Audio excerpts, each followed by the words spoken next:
Although Allied forces dreaded German machine guns during World War II due to their remarkable rate of fire, German soldiers feared the formidable power of the M2 Browning and its 50 BMG cartridge in return. After all, it didn't earn nicknames like Meat Chopper and Ma Deuce without reason.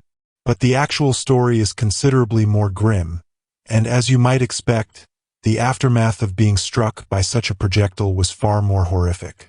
Let's now go back and explore the origins of what would eventually become the M2. During World War I, military leaders recognized the vital importance of effective machine guns. At that time, however, machine guns utilized the same ammunition as infantry rifles. As new battlefield innovations emerged, such as the first armored planes and tanks, they demonstrated the need for a weapon with greater stopping power. Consequently, General John Pershing specifically requested a new machine gun capable of destroying these armored threats far more effectively than the .30 caliber machine guns then in service.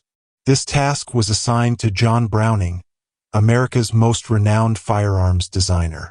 He received specifications to create a new machine gun that would fire a half-inch round at velocities exceeding 2,700 feet per second, a substantial leap beyond anything he had previously designed. He then took his already dependable M1917.30 caliber water-cooled machine gun and essentially enlarged it to accommodate a new, much larger cartridge. This new cartridge was also an enlarged version of the .30-06, specifically designed to be rimless for smoother feeding, with some inspiration drawn from captured German 13.2mm anti-tank rifle cartridges. It became the 50 BMG, or 12.7 by 99mm. Though they couldn't have known it at the time, they had created one of the most effective cartridges that would soon see extensive battlefield use. After some iterative development, the first prototype was ready for testing and soon entered production as the M1921, a water-cooled heavy machine gun intended primarily for anti-aircraft applications. It was then evaluated for other potential uses, and initially, the prospects didn't appear promising. Infantry soldiers found it impractical due to its excessive weight. The water-cooled version tipped the scales at approximately 120 pounds, while the lighter air-cooled model weighed 84 pounds, with the tripod adding another 44 pounds. A complete ground setup therefore ranged between 130 and 170 pounds, not to mention the ammunition, which was also quite heavy. This didn't bode well for its future. Additionally, its substantial recoil made accurate firing challenging. Smaller aircraft of the era also struggled to make effective use of it. For vehicle mounting in early small turrets, it proved problematic as it could only be fed from the left side. Initially, its only practical application was as a coastal anti-aircraft gun, but no one could anticipate how dramatically circumstances would soon change. John Browning passed away in 1926, but development continued and his design was refined. Internal components were modified to allow the feeding mechanism to be quickly switched between left or right side feed by changing the top cover. A universal receiver was developed that could accommodate either a water-cooled barrel with its jacket, a heavy air-cooled barrel, or a light air-cooled barrel for aircraft use. This concept began showing promise, and with other minor improvements, the weapon received the designation M2 Browning machine gun.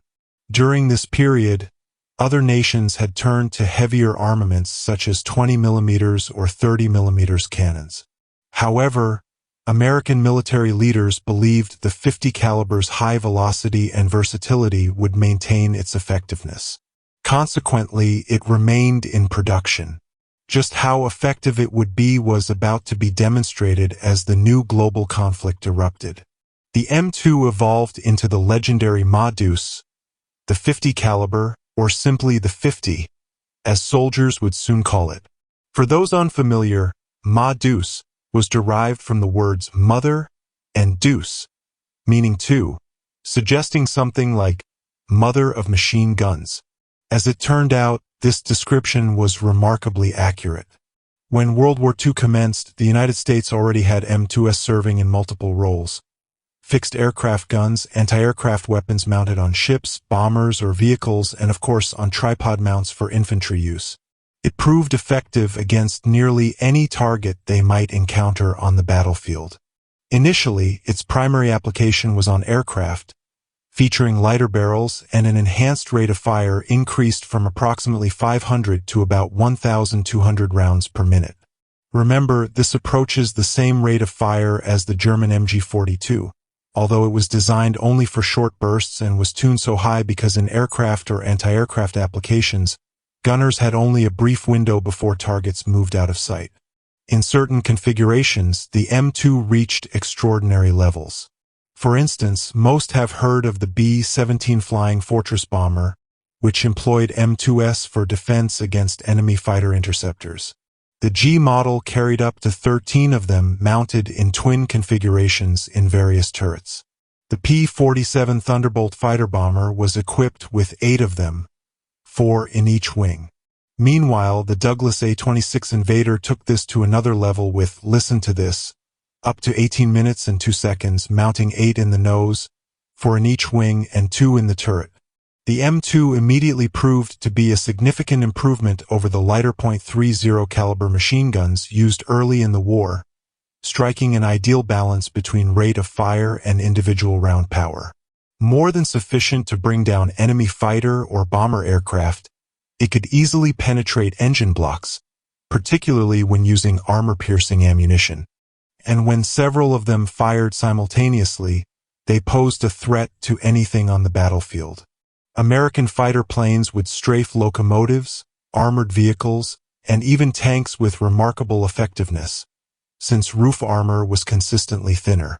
Early in the war, the heavy barrel variant became essential equipment on nearly all tanks and vehicles and wherever else they could be mounted. By 1945, millions of M2s had been produced, making it the most manufactured machine gun in history. The Germans were frustrated that American heavy machine guns were seemingly omnipresent on the battlefield. This also made every attack from low-flying fighter aircraft or dive bombers like the Stuka considerably more hazardous, as nearly every Jeep, half-track, and tank was equipped with a 50. This explains why on tanks the M2 was typically mounted at the rear of the turret and operated by a soldier standing on the engine deck. This arrangement allowed for upward firing during air attacks, although the gunner remained outside the relative protection of his tank. Before we examine its combat performance, here's an explanation for those who may have wondered why the Browning's barrel moves rearward after firing. The M2 operates on the short recoil principle, where the barrel and bolt start locked together and move rearward as a single unit after firing. This keeps the cartridge case supported while chamber pressure remains high, preventing rupture when extraction begins. After traveling backward approximately 10 millimeters, the barrel stops while the bolt continues rearward independently, extracting and ejecting the spent case. As it moves, it compresses the recoil spring, which then pushes the bolt forward again, stripping a new round from the disintegrating belt, chambering it and firing again, repeating the process as long as the trigger remains depressed.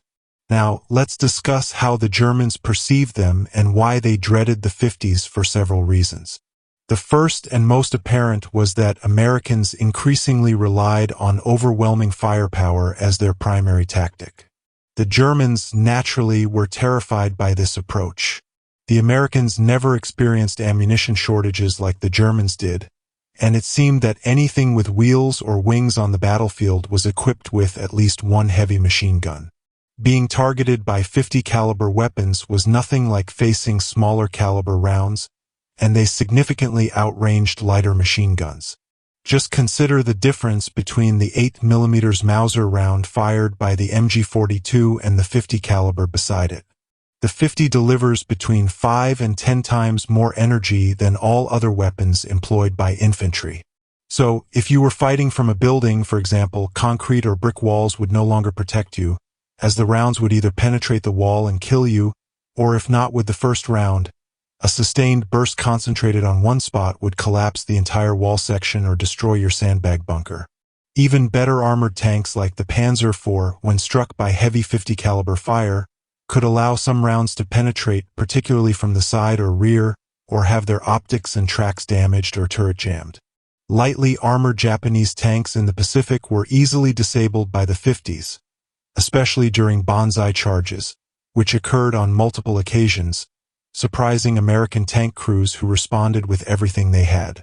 There's also one controversial aspect regarding the 50 in World War II. The myth that it was allegedly banned by the Geneva Conventions because of its devastating effects on the human body.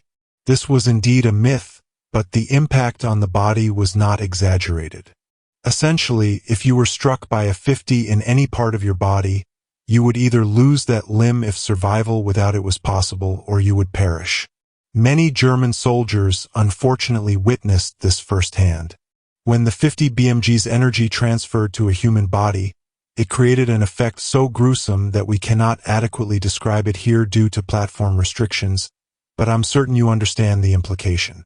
If it can do that to a wall or a watermelon, imagine its effect on a human body. Now you comprehend the German soldiers' apprehension about it.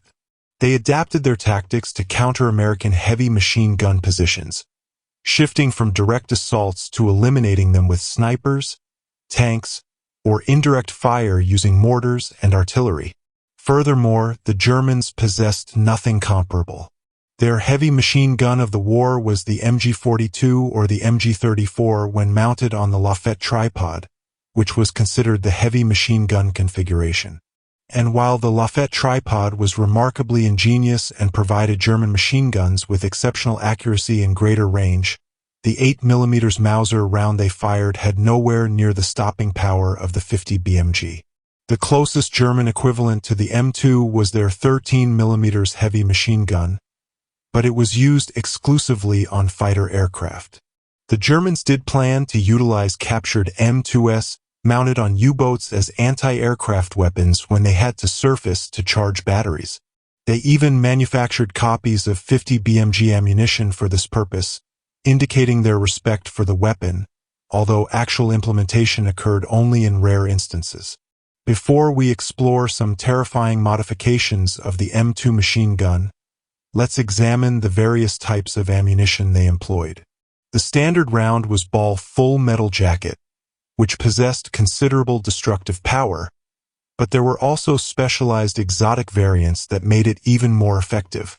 First, we have several versions of armor-piercing rounds capable of penetrating approximately an inch of hardened steel. Then there were incendiary rounds designed to ignite flammable materials, which proved quite effective when targeting enemy aircraft, for example. Beyond causing fuel leaks upon impact, they could easily ignite the fuel. There were also armor-piercing incendiary rounds combining both functions of the previously mentioned ammunition types. Armor-piercing incendiary tracer rounds, as the name suggests, added a tracer element for spotting hits, which again proved useful for anti-aircraft fire or for adjusting fire at longer ranges, as gunners could see where the rounds were landing because 50 BMG rounds remained effective even at extended ranges exceeding 2 kilometers. Ammunition belts for the M2 were typically loaded with a combination of rounds, with a tracer every 5th round for standard ground use, while aircraft would carry combinations of armor-piercing, incendiary, and tracer rounds for dogfights or ground attacks, depending on the specific mission requirements.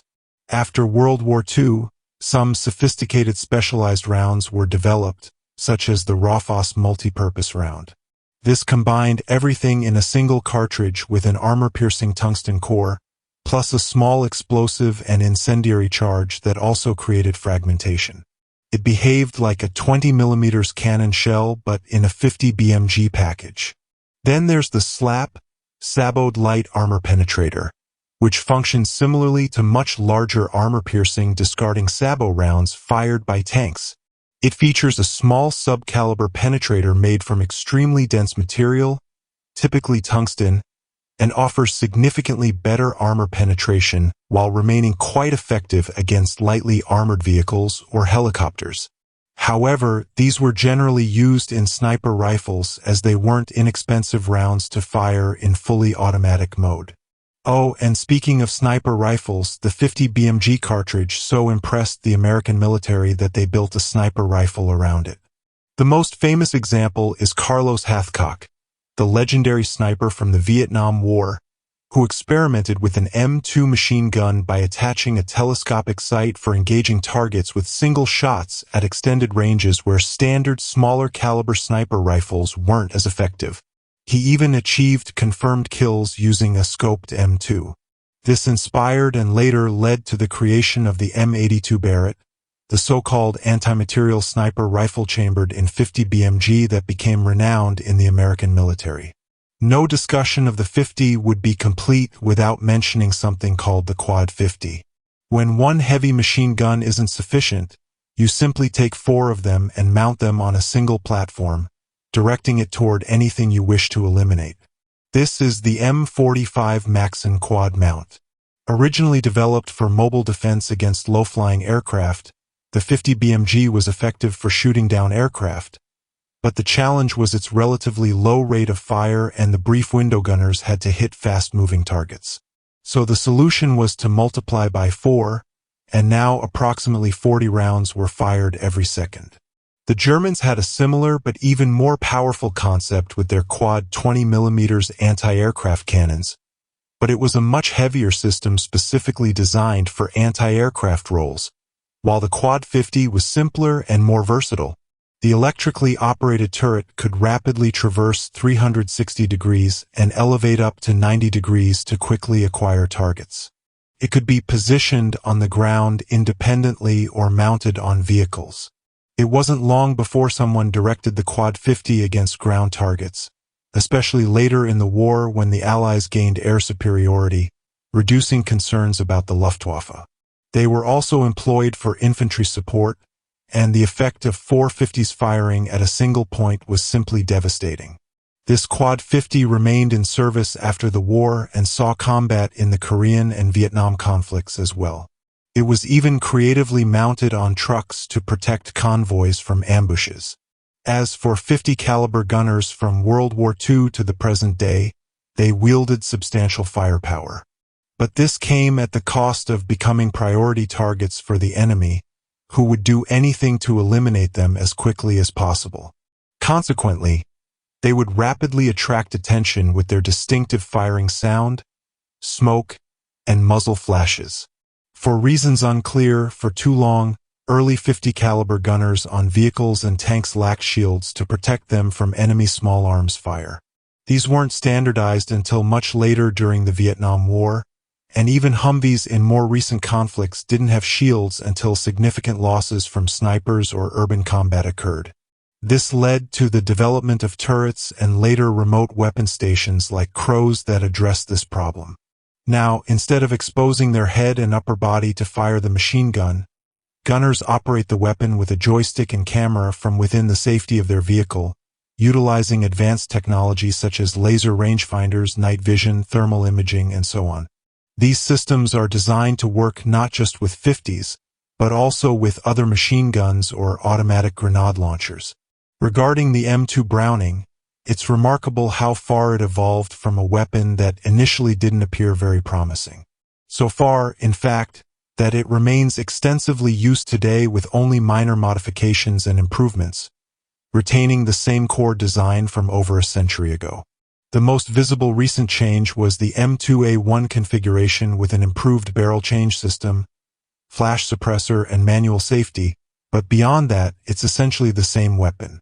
I've previously remarked about the MG42, how fascinating it is that such an old design remains in use today in modernized form. But when researching Ma-Deuce, I realized it's even older, literally originating from the First World War, and it continues to serve as an extremely effective platform and caliber with no retirement planned for either in the foreseeable future.